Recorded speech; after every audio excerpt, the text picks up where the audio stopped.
Good evening, everyone, and welcome back to a match on WWE 2K25. This one is the Battle of the Vampires. We have got Gangrel representing WWF, we have got Vampiro representing WCW, and we have got Kevin Thorn representing ECW. It's a little bit of a cop-out. Well, it's not, is it? Obviously, we were going for like an Attitude Era style pay-per-view, and Kevin Thorn is not from the Attitude Era. He was from the regeneration of ECW, but I thought he made perfect sense in... We have to have a Battle of the Vampires, don't we? When you've got Gangrel and you've got Vampiro, it makes sense to have Kevin Thorn. That's my excuse, I'm sticking to it. Anyway, let's have a look at the ranking system then. First of all, for Gangrel. Has he wrestled before? He has wrestled before. He's wrestled twice. Once in 2021 and once in 2022. He currently sits on +1 from those two matches. And somebody I often forget even exists, to be honest. So it's pretty cool to give him an opportunity here. I'm sure we can try and squeeze him in again for Halloween Havoc, maybe. Where is he? There he is. Yep, Gangrel. Kevin Thorn. There we go. There we go. We got it all sorted now then. Okay. So yeah. This should be interesting. I mean, this is one of those ones where I've got no idea who's going to win, to be honest. I mean, all three of them have the opportunity. I know Gangrel, I say, is +1 after the two matches he's had is pretty decent. But he'll be hoping for more points. Somebody who does need the points desperately, I mean, we spoke about Kane earlier on as well, didn't we? But someone who's right next to Kane in the ranking system is this man right here, Vampiro. He is on -8 after 13 matches. It's pretty damn poor for Vampiro. He will think he should be a lot higher. I believe he should be a lot higher as well, to be honest with you. And this is an opportunity. Remember, the triple threat matches are worth 3 points. 1 point for the victory and 2 bonus points for defeating multiple opponents at once. So this is a great opportunity here for Vampiro to pick up some points, elevate himself up to a -5, which is still only going to be a small jump in the rankings. But at least you're moving in the right direction, and there's a chance we can get more out of him in the future. And also Vampiro this year, 2 matches -1 so far. Of course, we did use him as When Worlds Collide last week as well. And finally then, this man is making his debut in SWE. This is Kevin Thorn. We've never used him before. And again, it's a great opportunity to utilise more people. I do every time we come around to doing specialised events like this. And we do get a chance to use different people. I mean, there's quite a few that I'm looking through that I don't think we've ever used before. Just look at some of the upcoming matches that we've got planned in. We've got later on today Doug Furness and Phil LaFon of the Can-Am Express. I don't think we've ever used those before. We've got Kid Cash. We've got Disco Inferno, the Great Sasuke, Kendo Nagasaki, Atsushi Onita. We've got Le Park as well, we don't use often. Balls Mahoney, Nicole Bass and Asia. We've got Chronic, Brian Adams and Brian Clark coming up next week. Public Enemy, Rocco Rock and Johnny Grunge. We've got Hayabusa next week we've been using ages. Spike Dudley, Al Snow, Crowbar. There's some, and Tank Abbott. We actually use Tank Abbott for a match as well. There's a lot of people just haven't used in such a long time or haven't used at all. And I really look for a chance to get to, you know what I mean. We've got the Orient Express next week as well. Pat Tanaka and Akio Sato. Sid Vicious is going to get booked. Hakushi, we haven't used in ages. The Head Shrinkers. The Harris Brothers, they've got the Natural Born Thrillers, Test and Albert as a tag team as well, Christian Cage, Afro and Sika, Little Guido and Tony Marmaluke as well. Yeah, got some great opportunities to showcase some different people. Now remember, we are keeping track of the victories as well, not just in terms of rankings, but just for fun across the 2 weeks, which company comes out on top. At the moment, WWF have got 2 victories and WCW have 3 victories, and ECW yet to get their first win on the board. Kevin Thorn will be looking to try and change that here today, but it will also be easy for him. But this is one of those ones where I really don't have an idea who's going to win it. If you ask me who I would like to win it, I would say potentially I would like to see Vampiro win. And the only reason I say that is because Vampiro's so low in the ranking system that I do think it would be good for him to get those points and elevate himself up, because I do think that he's much lower than where he ever should be, in my opinion.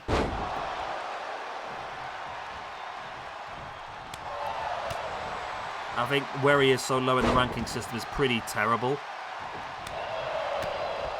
Vampiro now strikes discus in with a forearm as well, dropping down Kevin Thorn.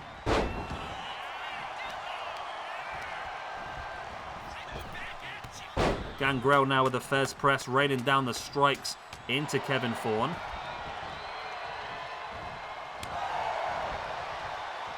Vampiro now, nice fisherman suplex, has the leg hooked. And Kevin Thorn, look at that, running straight for him, flattening Vampiro. Again up with a clothesline, once again flattening Vampiro. And Kevin Thorn raining down with the strikes into the face.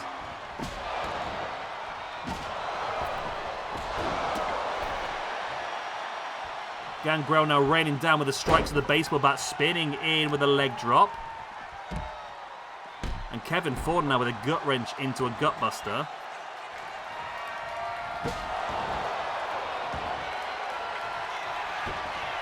And Thorn now with a pin. I mean, Vampiro's down the outside. This is an opportunity. It was a bit early in the match. I didn't expect there to be a victory there, but it was a possibility.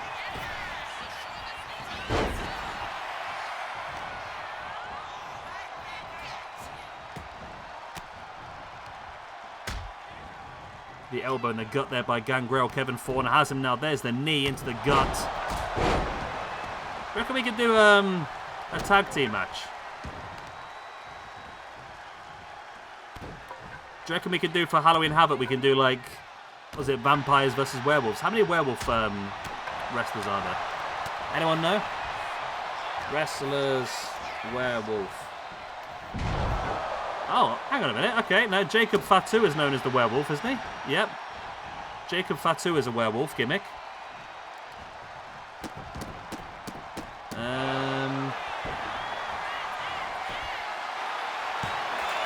Okay. There's someone called the Wolfman, who was a Hungarian/Canadian professional wrestler back in the 1960s and 70s. You can think of any werewolves? We do vampires versus werewolves for Halloween Havoc. Gangrel, Kevin Thorn, and Vampiro versus Jacob Fatu. Somebody and somebody.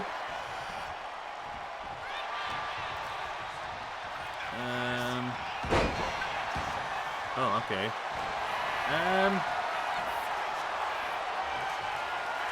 So I've just been Googling Kevin Thorn to make sure I had his name spelled correctly. Is Kevin Thorn in prison for sexual assault? No, is it the same one? Kevin James Thorn.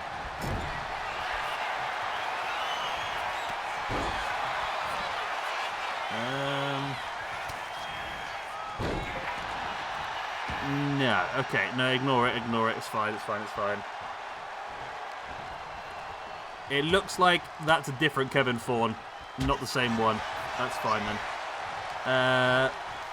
Kevin Thorn has a son and is also very good friends with the Hardy Boys.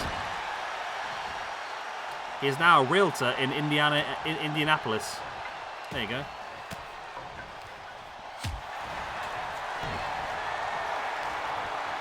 Was Kevin Thorn Mordecai? He was Mordecai, okay. Oh, we could do Kevin Thorn versus The Undertaker, couldn't we? Yeah, we'll have to try and figure something out. There is the Razor's Edge style powerbomb by Kevin Thorn. Now going after Gangrel with a knee in the face, big axe handle in the spine. Yeah, it's different Kevin Thorn who's a sexual predator, I promise.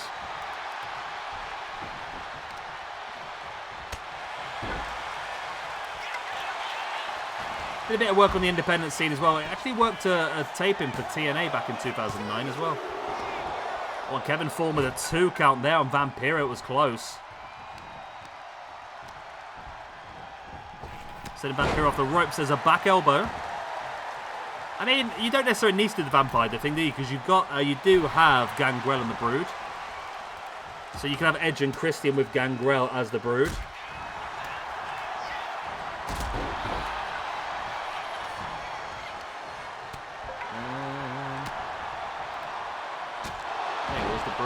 Yeah, the Brood. There it is.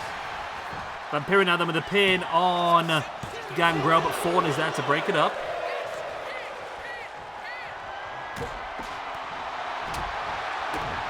Yeah, the Brood's gimmick where they were a clan of vampires.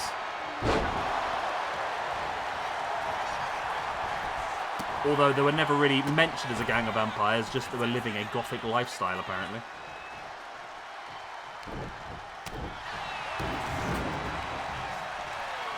Kevin Thorn now looking to take Gangrel up into that vertical suplex, and there it is. And now Vampiro reversing the attack by Kevin Thorn into a crossbody. So, of course, the Brood were also part of the Ministry of Darkness as well. I know they're actually feuding against the Ministry of Darkness. Okay. But the end of the feud saw the Brood merge with their Ministry. There we go. Okay, I thought it was right. Oh, the Brood versus the Ministry is an interesting one then. Gangrel, Edge and Christian versus The Undertaker, Farouk and Bradshaw. It's mad to think, isn't it? Ron Simmons came to WWE as like the first ever African-American world champion. Only then to become one of Undertaker's lackeys. It's crazy, when you think about it. Kevin Thorn now taking Gangrel up on the shoulders. There it is, the big powerbomb once again, but Vampiro's there. And now Vampiro going to take Kevin Thorn. Fisherman suplex, hooks the leg. But goes after Gangrel instead. He realised that Gangrel was hit by a more powerful manoeuvre than his. And oh, it's only a 2 count. Wow.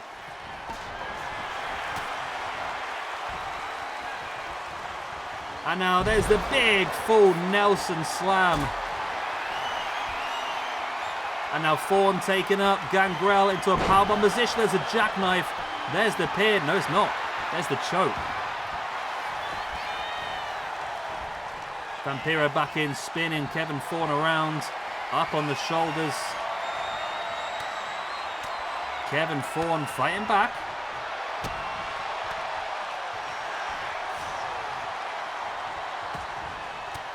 Kevin Thorn now with the elbows into the chest. And look at Gangrel flying in with a kick. And now Gangrel in with that Impaler DDT. Is that where Edge got it from? I wonder. Nice Saito suplex there by Kevin Thorn. And it looked like Gangrel hurt himself there. He hit the ropes, didn't he? Kevin Thorn now with a kendo stick right across the head of Vampiro. There's the pin for the 1, the 2. Oh, it's only a 2 count. Going for the pin once again, but Gangrel is there to break it up straight away. And Gangrel now, oh lovely. Vintage Randy Orton there by Gangrel. Vampiro comes flying in with something they completely missed. It was a bit terrible really, but hey ho. Vampiro caught Kevin Thorn. In with that spinning heel kick, taking down Thorn. And now Vampiro taking up Gangrel. In with that running Liger Bomb, the running sit-out powerbomb. Kevin Thorn is knocked out against the ropes, and WCW take another point. WCW back-to-back wins today, and Vampiro, my God, did he need that. And WCW, after 6 matches, now take the lead with 4 victories. WWF with 2 victories. And ECW still yet to get on the board. Kevin Thorn then on his debut moves down to a -1. Gangrel, after that match, is going to move down to a 0 after 3 matches. And Vampiro, my God, did he need that, Vampiro. He picks up 1 win for the victory. He picks up 2 bonus points for defeating multiple opponents. He moves up to a +2 for the year. He moves up to a -5 overall. It's only moved him up about 10, 15 positions in the ranking system, but those +3 points are huge. He's still a -5, but who knows, another couple of victories this year, and he can start to elevate himself out of the trouble, which is where, really, we should be looking for these guys to get to. There's no way Vampiro should be down the bottom here. I mean, look at some of the other names down here. You've got, obviously, we said about Kane last time out. You've got Dusty Rhodes, El Desperado. You've got Carmelo Hayes, Hardcore Holly, Otis, the Briscoe Brothers, Mick Foley, Chris Benoit, Vampiro, as I said, Don Morocco. I mean, some of the people down here, I mean, I wouldn't be surprised if they are. I mean, you've got, Otis, in fairness, probably in the minuses is probably about right for him. You've got Peter Avalon, the Brooklyn Brawler. You've got the likes of Primo. As in the tag team. I forgot which tag team part was called now. Aya Davari, Joey Ryan, Connor and Victor. Some of the people you would expect to be down here, but other people are just, yeah, they're way too low when you think about it. Right, that is the end of this one. I hope you've enjoyed it. Of course, if you have, hit the like, subscribe, the good stuff. That was the Battle of the Vampires. Next up, we have our first piece of women's action in this show. That'll be Victoria, who's now on the game, of course. We're going to be debuting the new DLC of Victoria, up against the Screen Queen Daphne, representing WCW, and Luna Vachon, representing ECW. Can ECW finally get their first victory? We'll find out later. Bye-bye.